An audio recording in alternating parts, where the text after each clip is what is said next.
questions 1 through 10 on the 2021 grade 12 AMC 12A. What is the value of this expression? So we have 2 to the power of 1 plus 2 plus 3 minus 2 to the power of 1 plus 2 to the power of 2 plus 2 to the power of 3. All right. Well, that looks like 2 to the power of 6. And this, we can just do the numbers, 2 plus 4 plus 8. 2 to the power of 6 is 64. And that looks like 14. And therefore, that will be 50.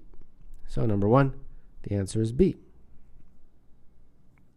Under what conditions does a squared plus b squared square root is equal to a plus b hold, where a and b are real numbers? A squared plus b squared, all under the square root sign, is equal to a plus b. Well, if we square both sides, we will get a squared plus b squared over here, and over here we'll get a squared plus 2ab plus b squared. So that obviously means that 2ab is equal to 0, or ab is equal to 0. So let's go through the answer choices. Is never true? Well, it's true when this happens. True when ab equals 0. Okay, that's definitely right, but let's just keep going here. True if and only if a plus b is greater than or equal to 0. That doesn't sound right. D, true if ab equals 0, yes, and a plus b is greater than or equal to 0. Okay, that's very important. Now I can eliminate E because it's definitely not always true. We need to talk about this. A plus b greater than or equal to 0. Now, that I think is legitimate in terms of a condition. So let's say we have a equal to 0 and b equal to some negative number. Okay, let's see if it holds true.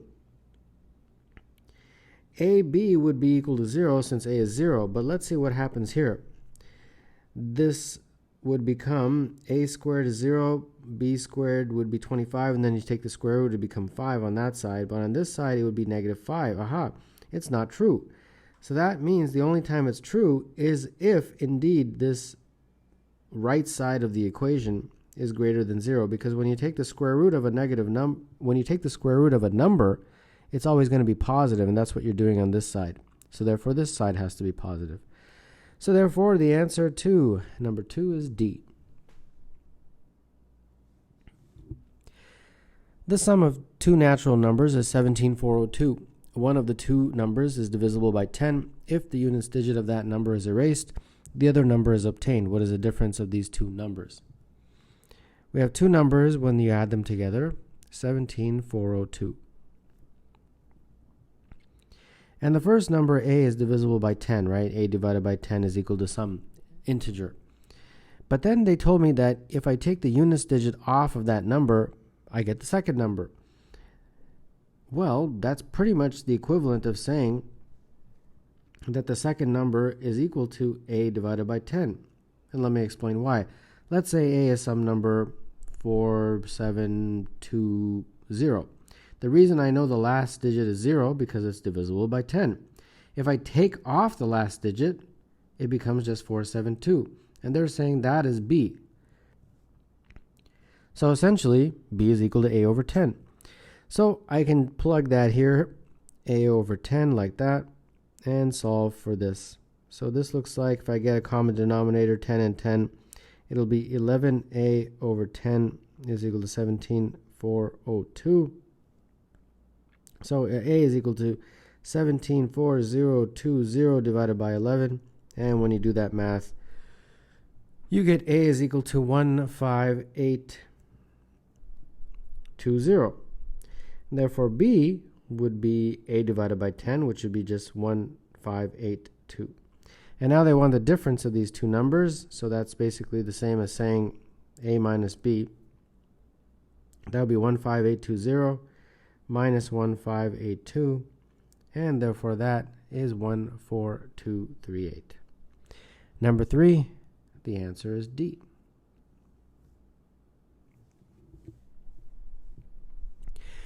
Tom has a collection of 13 snakes, 4 of which are purple and 5 of which are happy. He observes all his happy snakes can add, none of his purple snakes can subtract, and all of his snakes that can't subtract also can't add. Which of these conclusions can be drawn about Tom snakes? Well, let's create a diagram and let's see what happens. And I'll call this A, this region B, and this region C. So the first circle I'll refer to as the purple snakes, and the second will be happy snakes. So that basically means that A plus B are the purple snakes, and B plus C are the happy snakes. So now let's go through this. All of his happy snakes can add. So that means B plus C, they can add. None of his purple snakes can subtract. So his purple snakes are A plus B, and therefore they can't subtract. And then what's the next one? All of his snakes that can't subtract also can't add. So that means those guys A plus B also can't add. So here we have B plus C add, A plus B can't add. That's a little bit of a contradiction, right? Because B is in both categories. So B can't be here and here. We can't say B adds and can add. The only way it'll be true is if B is equal to 0. If B is equal to 0, then you just have C can add and A can't add. That kind of story. So that basically means that this diagram has to be drawn like this. Two separate circles. And this is A and this is C. So the purple circles are here. Sorry, the purple snakes are there. The happy snakes are completely different. And therefore the happy snakes are not purple. The purple snakes are not happy. And when you look through the answer choices, the one that matches is D for number 4. When a student multiplied the number 66 by the repeating decimal 1.AB repeat, A and B are digits, he did not notice the notation and just multiplied 66 times 1.AB. Later he found that his answer is 0.5 less than the correct answer. What is the two-digit number AB? 66 multiplied by 1.AB, repeat, minus 1.AB is equal to 0.5. So that means 1.AB repeat minus 1.AB is equal to 0.5 divided by 66. So I have 0.075. And then if you do this side, all you will be left with is 0.00AB repeat like that. So it's obvious that AB is equal to 75. So it takes a little bit of long division there.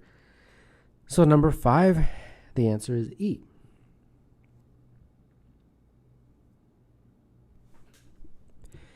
A deck of cards has only red cards and black cards. The probability of a randomly chosen card being red is 1/3. When 4 black cards are added to the deck, the probability of choosing red becomes 1/4. How many cards were in the deck originally?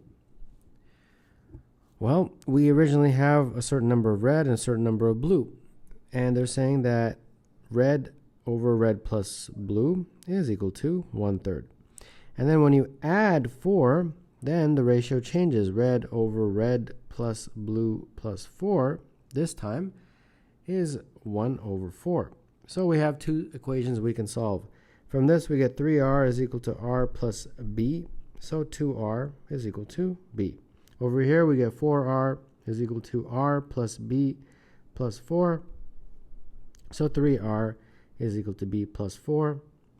And then I can solve b is 2r. So that means r is 4. If r is 4, b is 8. And therefore, the deck originally was just r plus b. And that's just going to be 4 plus 8, which is 12. So number 6, the answer is C.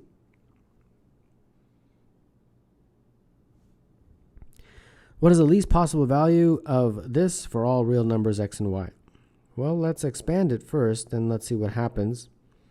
And when you expand, you get x squared y squared minus 2xy plus 1 plus x squared plus 2xy plus y squared.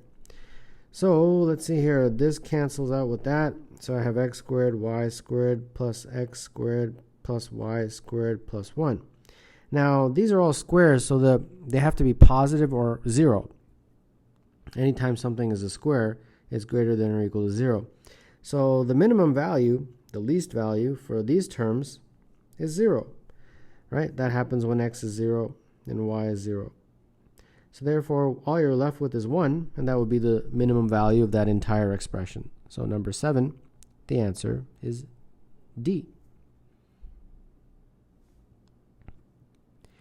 A sequence of numbers is defined by D0 is 0, D1 is 0, D2 is 1, and so on. Dn is equal to Dn minus 1 plus Dn minus 3 for all n greater than or equal to 3.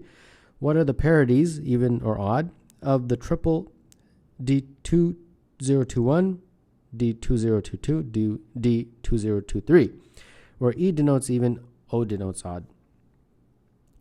Well, we have to use this recursive formula to figure out a pattern. So let's see if we can. D0, well, that's been given. D1 is 0.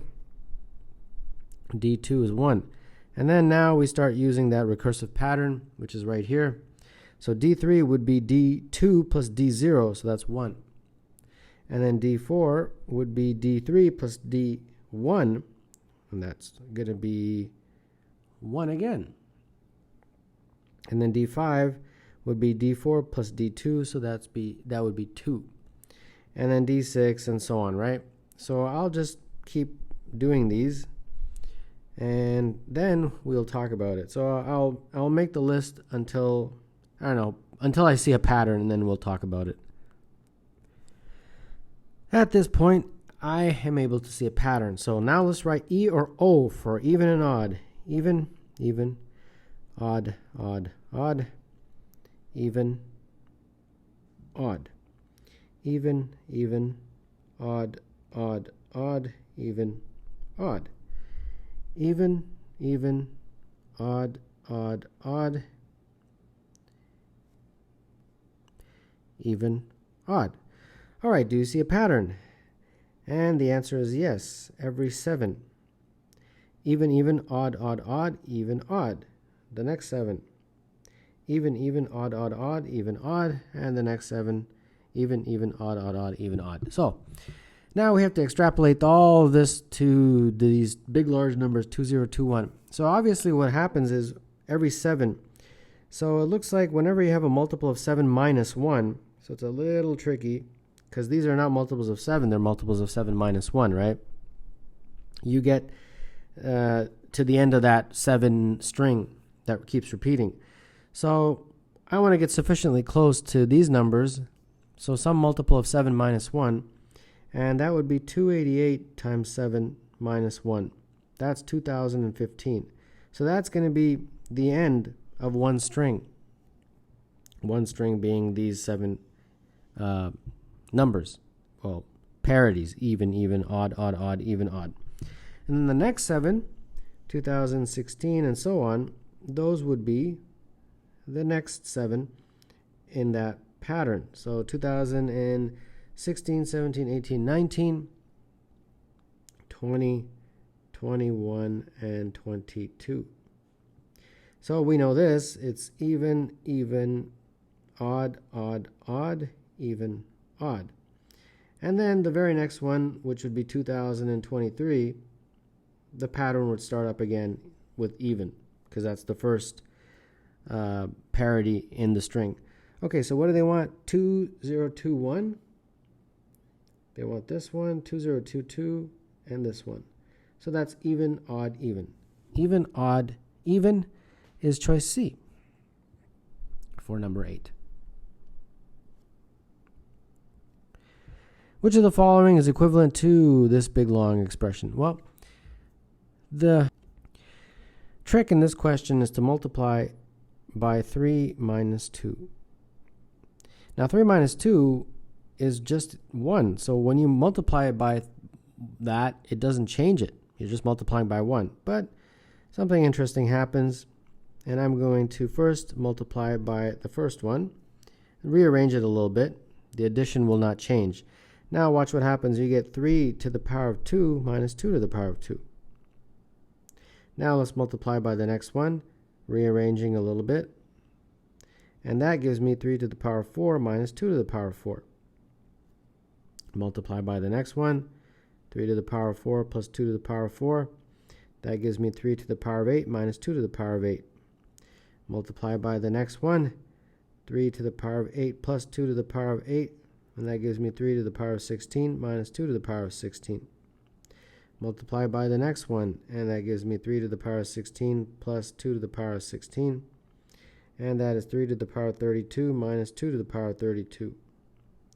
And multiply again by the next one, 3 to the power of 32 plus 2 to the power of 32 gives me 3 to the power of 64 minus 2 to the power of 64. And then finally, the last one, 3 to the power of 64 plus 2 to the power of 64. When you multiply those, you get 3 to the power of 128 minus 2 to the power of 128. And therefore, number 9, the answer is C. 2 right circular cones with vertices facing down, as shown in the figure below, contain the same amount of liquid. The radii of the tops of the liquid surfaces are 3 and 6. Into each cone is dropped a spherical marble of radius 1, which sinks to the bottom and is completely submerged without spilling any liquid. What is the ratio of the rise of the liquid level in the narrow cone to the rise of the liquid level in the wide cone? Well, first, we have to understand the volume formulas. It's 1/3 pi r squared times height for the cones, and both of them are cones. So this one, I'll just use small letters, and for the wide one, I'll use big letters, so r squared and h, like that. Now the r's they gave me, the 1/3 pi's cancel, so I can just get rid of those. Just put in the r's. Here it's 3, and here it's 6. So that means 9h is equal to 36 big H. So small h is equal to 4 big H. And if you really want, we'll just put a 1 and 2 to avoid any possible confusion. Okay, so that's the ratio between the heights. Now, they're putting in a pebble, or a marble. So that's a sphere, and the volume of a sphere is 4/3 pi r cubed. Now, the radius of that is 1. So the r cubed is just going to be 1. We don't need to put it in. And then you add, of course, the volume of the cone. The water would be 1/3 pi r squared h. R is 3, so 3 squared h. And then that, they're saying, rises the level a little bit. So that's going to give me a new height. So 1/3 pi, a new height and a new radius, interestingly. New height and a new radius. So let's put small r n for new and small h n for new, and don't forget that's a squared. Okay, so let's solve this. The pi over 3 cancels from everywhere, so I get just 4 plus 9h1 is equal to rn squared hn. All right, so that's about as far as I can go there. And then now I've got to do the same thing, but for this cone right here. So again, it's 4/3 pi plus 1/3 pi r squared times h. R this time, the radius, is 6, so 6 squared times h. And that was h2. And then now this also gives me some new radius and some new height. Okay, the pi's over 3 cancel, so this is going to be just 4 plus 36h2, and that is going to be just rn squared hn. Okay, so what we are asked to find is the ratio of the small hn over the big hn. So I think I can do that by comparing this and this. Okay, so let's put one over the other. So we're going to put rn squared over hn over big R squared n over hn, and that is 4 plus 9 H1 over 4 plus 36 H2. Okay. Well, since we know this ratio, we can just sub in some values for H1 and H2. Let's just say H1 is equal to, doesn't really matter, 2, and that means, H2, let's say, is equal to 2, and therefore H1 would be 8 in that case. Okay, so that would make this 9 times 8, 72, 72 plus 4 is 76. And then the bottom would become 36 times 2, which is 72. 72 plus 4 is 76. Okay, well, that's nice.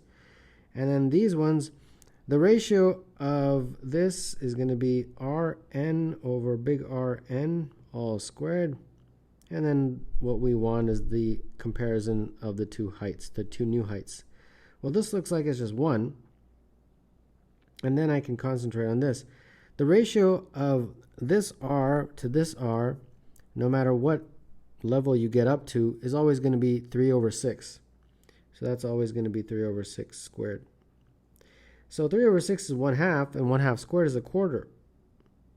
So a quarter times that is equal to 1, and therefore the ratio Hn over big Hn is equal to 4 to 1. So 4 to 1 is the answer to number 10, and that is E.